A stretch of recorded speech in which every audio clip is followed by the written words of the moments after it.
हाय दोस्तों, आज हम बात करेंगे व्हाट इज शुगर। शुगर क्या है, शुगर कितने प्रकार टाइप ऑफ शुगर, मधुमेह के कारण रीजन ऑफ डायबिटीज़, मधुमेह के लक्षण, सिम्टम्स ऑफ डायबिटीज़ एंड मधुमेह होने का खतरा किसको होता है, इन सब के बारे आज हम इस वीडियो में बात करेंगे। तो चलिए वीडियो स्टार्ट करते हैं फ्रेंड्स। सबसे पहले बात करते हैं फ्रेंड्स हम शुगर होता क्या है। शुगर को इंग्लिश में बोलते हैं डायबिटीज़, ये सभी आप जानते हैं, और जो नहीं जानते होंगे वो ध्यान देकर इस वीडियो को देखेंगे, स्किप नहीं करेंगे क्योंकि ये वीडियो बहुत ही इंपॉर्टेंट है। तो फ्रेंड्स चलिए स्टार्ट करते हैं। शुगर क्या है? मधुमेह, शुगर को हिंदी में मधुमेह भी बोला जाता है, ये आप सबको पता है। मधुमेह एक ऐसा रोग है जिसमें रक्त में शर्करा की मात्रा सामान्य से अधिक हो जाती है, जिसे शुगर कहा जाता है। सामान्यतः शुगर जो है दो प्रकार के होते हैं, जो डायबिटीज़ है दो प्रकार का होता है। इंसुलिन सेंसिटिव जिसे टाइप 1 बोलते हैं, और दूसरा होता है इंसुलिन इनसेंसिटिव जिसे टाइप 2 कहा जाता है। अब बात करते हैं फ्रेंड्स मधुमेह के कारण, रीजन ऑफ मधुमेह। आखिर इंसुलिन शुगर होने का कारण क्या है, उसके बारे में आज हम बात करेंगे। तो उसमें सबसे पहला कारण है अनुवांशिकी।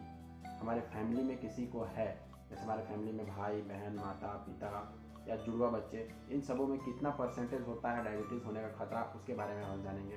यदि किसी के पिता में है डायबिटीज़ है तो उनसे बच्चे में होने की जो संभावना है शुगर की वो है 8%, माता से 2%, माता एवं पिता दोनों से 30%, सामान्य दिखने वाले जुड़वा से 40%, असमान दिखने वाले जुड़वा से 15%, भाई बहन से 10%। जो दूसरा कारण है मधुमेह शुगर होने का कारण वह है मोटापा, आरामदायक जीवन, जैसे कि कोई काम नहीं है, घर में है, पड़े हैं, टीवी देख रहे हैं, सोफे पे लेट के, मतलब किसी प्रकार का कोई एक्सरसाइज नहीं है, ऐसे लोगों को शुगर होने का खतरा रहता है या शुगर का ये कारण है। और तीसरा सबसे मोस्ट इम्पॉर्टेंट कारण जो है असामयिक भोजन, मतलब कुछ भी भोजन में कुछ भी लेना, जो मिल रहा है खा जा रहे हैं, ठूसे जा रहे हैं, ऐसा नहीं करना है, लेकिन ऐसा करने से ये कारण शुगर का हो सकता है।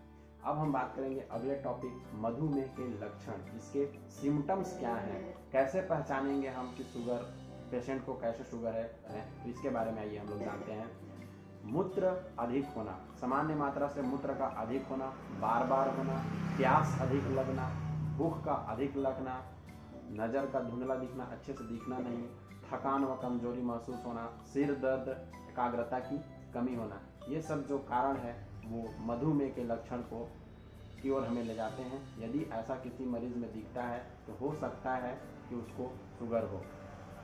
अब अगले टॉपिक पे बात करेंगे फ्रेंड्स हम, मधुमेह होने का खतरा किसको है। तो उसमें पहला मोस्ट इम्पोर्टेंट जो है वह फ्रेंड्स की परिवार में मधुमेह, यदि आपके फैमिली में पहले से किसी को मधुमेह है तो 90% चांस बनता है कि उस परिवार के किसी एक न एक व्यक्ति में मधुमेह होगा ही।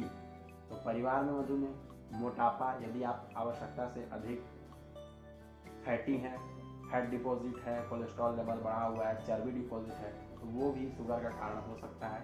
अनुचित खान पान, समय से ना खाना, कुछ भी खा लेना, आरामदायक जीवन शैली जो मैं पहले भी बता चुका हूँ। अब जो अगले टॉपिक है फ्रेंड वो है ये कि मधुमेह के लिए जांच कब और कितना लेवल होना चाहिए, इसके बारे में हम जानते हैं, उसके रेंज के बारे में। रक्त में शर्करा, शुगर की मात्रा मिलीग्राम में mg प्रति dl में नापा जाता है, मिलीग्राम में शुगर को नापा जाता है, इसका ये रेशियो है फ्रेंड्स। तो वो मैं आपको बता देता हूँ। खाली पेट और भोजन के 2 घंटे बाद। सामान्य मात्रा, मधुमेह पूर्वावस्था और मधुमेह रोगी। सामान्य मात्रा ये होना चाहिए खाली पेट में 70 से 110 के बीच में होना चाहिए। फास्टिंग ब्लड शुगर लेवल, खाली पेट में ब्लड शुगर होना चाहिए 70 से 110। अब भोजन के 2 घंटे बाद 110 से 140 यदि है तो सामान्य मात्रा इसको बोला जाता है। दूसरा आता है मधुमेह पूर्व अवस्था। मधुमेह शुगर के पूर्व की अवस्था, खाली पेट 111 से 125 होना चाहिए तो नॉर्मल है, और भोजन के 2 घंटे बाद वही चीज़ 140 से 199 के बीच होना चाहिए।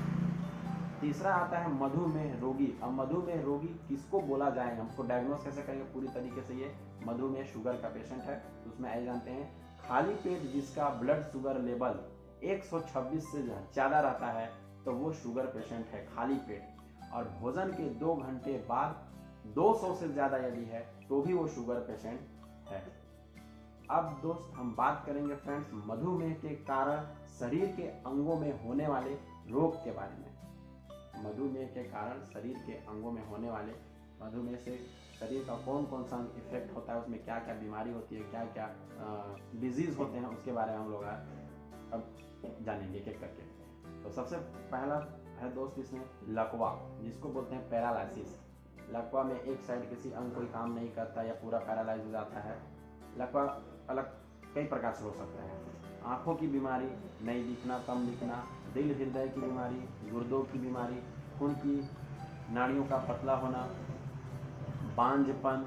अब बात करेंगे हम मधुमेह चिकित्सा के लक्ष्य। पहला पॉइंट है फ्रेंड्स खून में शर्करा की मात्रा को नियंत्रित करना।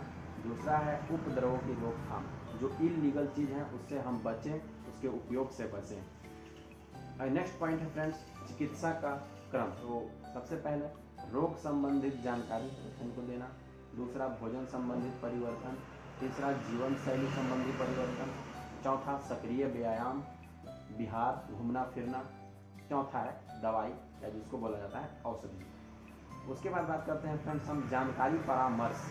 यदि किसी पेशेंट को यदि ऐसा है या लगता है तो उसको जानकारी क्या देना चाहिए, जानकारी परामर्श क्या देना चाहिए। रोगी को रोग के बारे में मूलभूत जानकारी देना, नियमित रूप से शुगर का जांच कराना, नियमित भार नापना, चोट, घाव, बचाव व घाव से होने पर विशेष ध्यान, भोजन संबंधी परामर्श, बिहार संबंधी परामर्श और औषधि संबंधी परामर्श। ये आपको लेना चाहिए एक पेशेंट को, या एक डॉक्टर की हैसियत से डॉक्टर को अपने पेशेंट को ये बताना चाहिए। अब नेक्स्ट पॉइंट आता है फ्रेंड्स मधुमेह से बचाव। वजन नियंत्रित करना, यदि हमारा वजन बढ़ रहा है तो उसको नियंत्रित करके हम शुगर को कम कर सकते हैं। व्यायाम, बिहार, एक्सरसाइज, घूमना फिरना, टहलना रोज सुबह, इससे हम शुगर लेवल को कम कर सकते हैं। बिहार में व्यायाम बिहार में आता है फ्रेंड, इसको शॉर्ट में इंग्लिश में बोला जाता है FIT। F का मतलब होता है फ्रीक्वेंसी। फ्रीक्वेंसी में हम बात करेंगे नियमित हफ्ते में कम से कम 5 दिन। जो व्यायाम का फ्रीक्वेंसी है, ड्यूरेशन है, वो नियमित हफ्ते में कम से कम 5 दिन, 7 दिन का एक हफ्ता होता है तो 5 दिन आपको करना ही करना है। I का मतलब होता है इंटेंसिटी, क्षमता के अनुसार करें। और T का मतलब होता है टाइम, समय। प्रत्येक दिन 40 से 45 मिनट एक्सरसाइज करना ही चाहिए आपको। उसके बाद आता है फ्रेंड्स योगासन। हम किस किस योगासन से शुगर को कंट्रोल कर सकते हैं, तो आइए जानते हैं। उसमें पहला है प्राणायाम, पद्मासन, सिद्धासन, नौकासन, हलासन, मत्यासन, संस्कासन, सर्वांगासन और ताड़ासन। और भी बहुत सारे योगासन हैं जिसके बारे में पूरा आपको जानकारी मिले, इतने काफ़ी हैं। यदि आप इतना कर लेते हैं तो बहुत अच्छी बात है, आप शुगर लेवल को या शुगर की जो बीमारी है उससे राहत पा सकते हैं। अब हम बात करेंगे फ्रेंड्स हाइपरग्लाइसीमिया की। थोड़ा मैं इसको छोड़ दिया था बीच में, मेरे को पहले बताना था, लेकिन कोई बात नहीं, इसके लिए सॉरी। मैं बता देता हूँ हाइपरग्लाइसीमिया और हाइपोग्लाइसीमिया।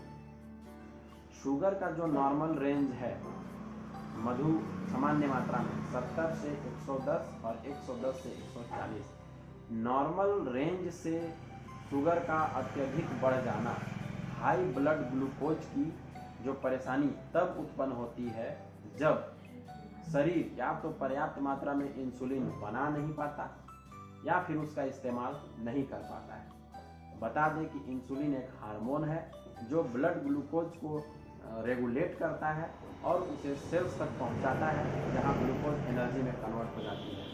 हाइपोग्लाइसीमिया क्या होता है, नॉर्मल रेंज से शुगर में ब्लड में शर्करा की मात्रा सामान्य अवस्था से कम हो जाना, इसको हाइपोग्लाइसीमिया कहते हैं। यदि हाइपरग्लाइसीमिया होता है, शुगर बढ़ जाता है तो भी दिक्कत है, और यदि हाइपोग्लाइसीमिया शुगर कम हो जाता है तो भी दिक्कत है। अब हम बात करेंगे भोजन में क्या खाएं और क्या न खाएं। तो पहले बात करते हैं भोजन में क्या नहीं खाना चाहिए, इसके बारे में पहले हम बात कर लेंगे। ज़्यादा तेल व मसाले की चीज़ों का सेवन अवॉइड करना चाहिए, ज़्यादा जितना हो सके कम करें, कम मात्रा में या न के बराबर ही करें। आइसक्रीम, एल्कोहल ना लें, चाय न पिएं, शुगर फ्री चाय लें, cherry, chips, junk food, pizza, burger, chowmein, momos, pasta, ये सब से बचें। अब तीसरा आता है भोजन में क्या खाएं। यदि किसी को शुगर है, डायबिटीज़ है, तो उसको क्या खाना चाहिए, अपने डाइट में क्या शामिल करना चाहिए, तो उसके बारे में हम लोग बात करते हैं। तो उसमें सबसे पहला आता है खाना में रोटी, दाल लें, सूप, दलिया, खिचड़ी, साबूदाना, इसका इस्तेमाल कर सकते हैं।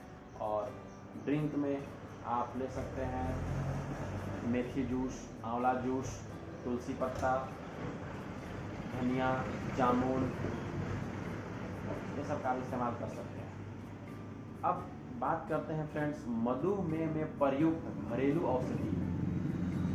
मधुमेह में प्रयुक्त उपयोग होने वाले घरेलू औषधि क्या क्या है, उसके बारे में मैं आपको ज़्यादा लंबा तो नहीं लूँगा, शॉर्ट में बताऊँगा। नीम का पत्ता, आंवला, जामुन जिसको जम्बू या जामुन बोलते हैं, लहसुन, आम के पत्तों की चाय और मेथी। अब इसके दुष्परिणाम क्या है, तो फ्रेंड्स के दुष्परिणाम के बारे में हम लोग जान लेते हैं। गुर्दे की बीमारी, आंखों की रोशनी का कम होना, असमय वजन का कम होना, हृदय से संबंधित रोग का होना, ये सब इसके दुष्परिणाम हैं फ्रेंड्स। तो उम्मीद करता हूँ आपको ये वीडियो अच्छा लगा होगा। तो आप यदि मेरे चैनल पे नए हैं तो मेरे चैनल को सब्सक्राइब कर लें और बेल आइकन को पुश करें, ताकि मेरे आने वाली सारी वीडियो की नोटिफिकेशन आप तक पहुंच चुके। और फ्रेंड्स लाइक करें, शेयर करें और कमेंट करके मुझसे बताएं कि इसमें क्या ऐड होना चाहिए था और मैं क्या बता सकता था। यदि कुछ आपसे क्वेश्चन है, आपको कोई डाउट है, तो उसे आप कमेंट करें, मैं उस कमेंट के जरिए आपको उसका आंसर दूंगा। तब तक के लिए बी केयरफुल, बी सेफ।